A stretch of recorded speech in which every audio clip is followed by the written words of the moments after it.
আজকে রাত থেকে মাঠে থাকবো এবং যেখানে আমরা ফ্যাসিবাদীদের ষড়যন্ত্র দেখবো আমরা সেটা প্রতিহত করব।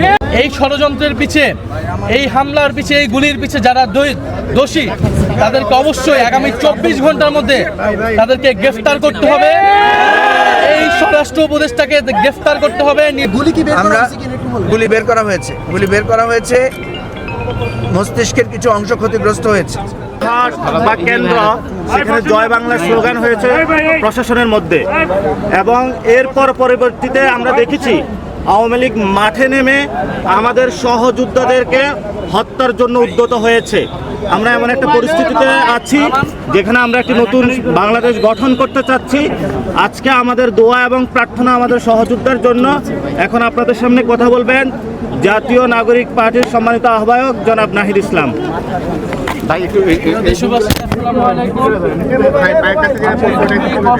আপনাদের সামনে দাঁড়াতে হচ্ছে। আমরা ঢাকা মেডিকেলে আজকে এসেছি আমাদের জুলাই গণ অভ্যুত্থানের সহযোদ্ধা তরুণ নেতা শরীফ ওসমান হাদী, যিনি ঢাকা ৮ থেকে স্বতন্ত্র এমপি পদপ্রার্থী ছিলেন, যিনি তার নির্বাচনী প্রচারণার সময় গুলিবিদ্ধ হয়েছেন সন্ত্রাসীদের দ্বারা, আততায়ীদের দ্বারা।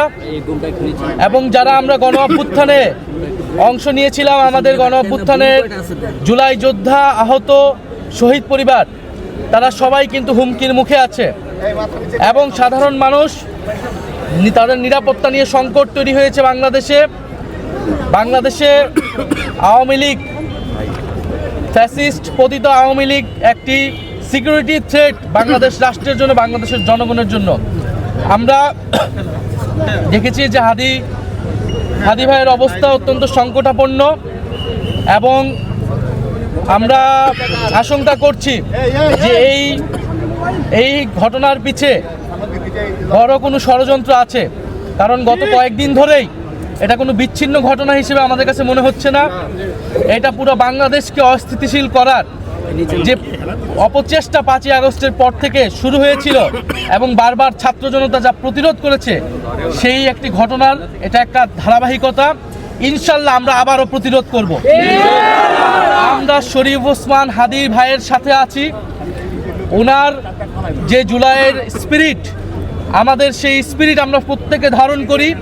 আমাদের দল মত ভিন্ন হতে পারে, আমাদের ব্যানার ভিন্ন হতে পারে, কিন্তু জুলাইয়ের প্রশ্নে, বাংলাদেশের প্রশ্নে আমরা ঐক্যবদ্ধ। আমরা জুলাই বিপ্লবীদের প্রতি আহ্বান জানাই, আমরা ফ্যাসিবাদ বিরোধী সকল রাজনৈতিক পক্ষের প্রতি আহ্বান জানাই, ঐক্যবদ্ধ হন। আমরা ঐক্যের ডাক দিচ্ছি, আহ্বান জানাচ্ছি। এবং এই ষড়যন্ত্রের পিছে, এই হামলার পিছে, এই গুলির পিছে যারা দোষী তাদেরকে অবশ্যই আগামী 24 ঘন্টার মধ্যে তাদেরকে গ্রেফতার করতে হবে। এই স্বরাষ্ট্র উপদেষ্টাকে গ্রেফতার করতে হবে, নির্বাচন কমিশনকে তার জবাব দিতে হবে, বাংলাদেশের প্রতিটি নাগরিকদের এবং জুলাই যোদ্ধাদের নিরাপত্তা নিশ্চিত করতে হবে।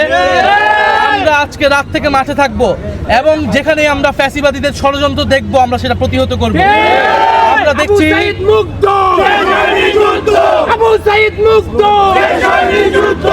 আমরা দেখছি প্রশাসনে ষড়যন্ত্র করার চেষ্টা করা হচ্ছে। আমরা দেখছি কোর্টে জয় বাংলা স্লোগান দেওয়া হচ্ছে। আমরা দেখছি বিশ্ববিদ্যালয়গুলোতে আওয়ামী লীগের টিচাররা গোপনে ষড়যন্ত্র করার চেষ্টা করতেছে, মিটিং করতেছে। আমরা এখানে কোনো দল থাকবো না। জুলাইয়ের প্রশ্নে আমরা ঐক্যবদ্ধ এবং নির্বাচনকে বানচাল করার, বাংলাদেশকে অস্থিতিশীল করার ষড়যন্ত্রে যারাই লিপ্ত থাকবে তাদের কঠোর বিচারের আওতায় আমরা তার শরীফ ওসমান হাদীর সুস্থতা কামনা করি, আল্লাহর কাছে দোয়া করি, প্রার্থনা করি, এবং সরকারের কাছে আমরা জানিয়েছি তার সুস্থতার জন্য, চিকিৎসার জন্য সর্বোচ্চ ব্যবস্থা যাতে নেওয়া হয়।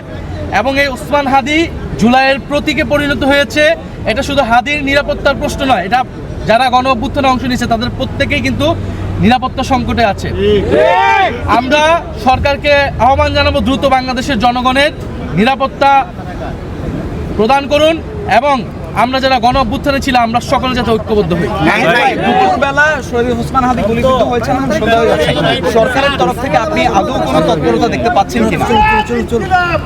সরকার সবসময়, আমরা দেখছি যে এই সরকার জননিরাপত্তার প্রশ্নে সবসময় একটা দুর্বল ভূমিকা নিয়েছে। আওয়ামী লীগ প্রশ্ন বলেন, আমরা প্রত্যেকটা বিষয় কিন্তু ছাত্র জনতা মাঠে নেমে ঠেকিয়েছে। ছাত্র জনতা তার দায়িত্ব অবশ্যই পালন করবে, কিন্তু সরকারকে আমরা বলবো এটা আমরা লাস্ট চান্স দিচ্ছি। যদি এই সরকার, এই নির্বাচন কমিশন যদি নিরাপত্তা দিতে না পারে, যদি তারা এই দোষীদেরকে বিচারের আওতায় না মানতে পারে, যদি আওয়ামী লীগকে সম্পূর্ণভাবে নির্মূলের ব্যবস্থা করতে না পারে, পরে এই সরকারের বিরুদ্ধে আমাদের একটা ব্যবস্থা নিতে হবে। ভাই একটু সিএমএ নেওয়ার কোনো পরিকল্পনা আছে? তার বুকের এখানে জমাট রক্ত বেঁধে গেছে। সার্বিকভাবে ডাক্তাররা এখন ইতিমধ্যে প্রায় 2-3 ব্যাগ রক্ত দেওয়া হয়েছে, আরও রক্ত কালেকশন করা হয়েছে। সেখানে সার্বক্ষণিক চিকিৎসার জন্য ডাক্তার যারা আছেন এবং অন্যান্য ঢাকা মেডিকেলের ডাক্তাররা আছেন, সকল দলের, আমরা জুলাই অভ্যুত্থানের অংশীদার সকল দলের নেতাকর্মীরা ওখানে আছেন। আমরা দেশবাসীর কাছে শুধু দোয়া চাই, কারণ আসলে সে খুব ক্রিটিক্যাল অবস্থা আছে। মাঝখানে তার হার্ট ব্লক হয়ে গিয়েছিল, ডাক্তাররা আপ্রাণ চেষ্টা করে পুশ করে তার আবার হার্ট সচল করেছে। এখন যে অবস্থা চলছে, অপারেশন হচ্ছে, তাকে সিএমএইচে নেওয়ার একটা চেষ্টা করা হয়েছিল, কিন্তু এখন তাকে এখান থেকে মুভ করাটা খুবই ঝুঁকিপূর্ণ হয়ে যাচ্ছে। তো আমরা সবাই আপনাদের কাছে দোয়া চাই, দেশবাসীর কাছে। এই ধরনের নৃশংসতা, এই ধরনের টার্গেট কিলিং বহুদিন পরে বাংলাদেশে এটা আবার ফিরে এসেছে, এবং এটা কারা ফিরিয়ে আনতে চায়, কারা এই ধরনের হত্যাকাণ্ডের উস্কানি দিচ্ছে বিভিন্নভাবে, এটা অত্যন্ত দুঃখজনক এবং বেদনাদায়ক। আমরা এখন আর কিছু বলতে পারছি না। আমরা গুলি বের করা হয়েছে, মস্তিষ্কের কিছু অংশ ক্ষতিগ্রস্ত হয়েছে। এটা খুবই ক্রিটিক্যাল অবস্থা। আমরা ডাক্তারদের সাথে কথা বলেছি, ডাক্তাররা সেখানে সর্বোচ্চ চেষ্টা করছেন, আপ্রাণ চেষ্টা করছেন, এবং আমরা আবারও বলছি দেশবাসীর কাছে আমরা দোয়া চাই, আপনারা দোয়া করবেন। এখানে এখন ওটিতে আছেন তো সব, যতগুলো মানে এয়ার রিলেটেড ট্রিটমেন্টের জন্য যতগুলো সাবজেক্ট রিলেটেড, যতগুলো নিউরো, তারপরে আপনার মস্তিষ্কের আরও অন্যান্য যে অপারেশনের জন্য সব ডাক্তাররা সেখানে আছেন। চিকিৎসার আমরা আল্লাহর রহমতে কোনো ত্রুটি হচ্ছে না। ঢাকা বিশ্ববিদ্যালয়ে ভিসি এসেছিলেন, আমরা সেখানে পরামর্শ করেছি। আমরা মনে করছি যে আপাতত সিএমএইচে না নিয়ে এখানেই একটু যদি সেটেল হয় তাহলে হয়তো সিএমএইচে স্থানান্তর করা যাবে। আমরা শুধু দোয়া চাই যে আপনারা একটু দোয়া করেন। আর রক্ত, মোটামুটি রক্ত পাওয়া গেছে, আরও যারা বি নেগেটিভ রক্তের লোকেরা আছেন তারা আমাদেরকে সাহায্য করেন। ইনশাল্লাহ আমরা চেষ্টা করব আমাদের ভাইকে যাতে আমরা সুস্থ করতে পারি। আর আমরা সারা দেশের মানুষকে বলবো, আপনাদের প্রতিবাদ জারি রাখেন, সতর্ক থাকেন। এই ধরনের ঘটনা আরও ঘটতে পারে, সবাই সতর্কতার সাথে এই বিষয়টা করুন। এই যে এই তফসিল ঘোষণার পরদিনই এরকম একটা ভয়াবহ সহিংসতা, এরকম প্রাণনাশের চেষ্টা, আসলে এই ব্যাপারটাকে কিভাবে দেখছেন? দেশের নির্বাচন বানচালের চেষ্টা কিনা? আপনি আজকে সোশ্যাল মিডিয়াতে দেখেন, আমরা যখন সবাই ব্যথিত, আমরা মুষড়ে পড়েছি, তখনও সোশ্যাল মিডিয়াতে উস্কানিমূলক কথা কারা কারা বলছেন। আমরা খুবই দুঃখিত, খুবই ব্যথিত, খুবই উদ্বিগ্ন এবং ক্ষুব্ধ যে সরকারের গোয়েন্দা সংস্থা কিছু করতে পারছে না। দেখেন, দিনে দুপুরে রাজধানীতে এরকম একটা ঘটনা ঘটেছে। এই ধরনের ঘটনার পরে কম্বিং অপারেশন করে আমরা আশা করি খুনি এবং খুনের পেছনে যারা আছে তাদেরকে 24 ঘন্টার মধ্যে তাদেরকে অ্যারেস্ট করা উচিত, তাদেরকে আমার মনে হয় তাদেরকে ধরা উচিত। আমি আর বেশি কিছু বলতে পারছি না, প্লিজ আপনারা ধন্যবাদ।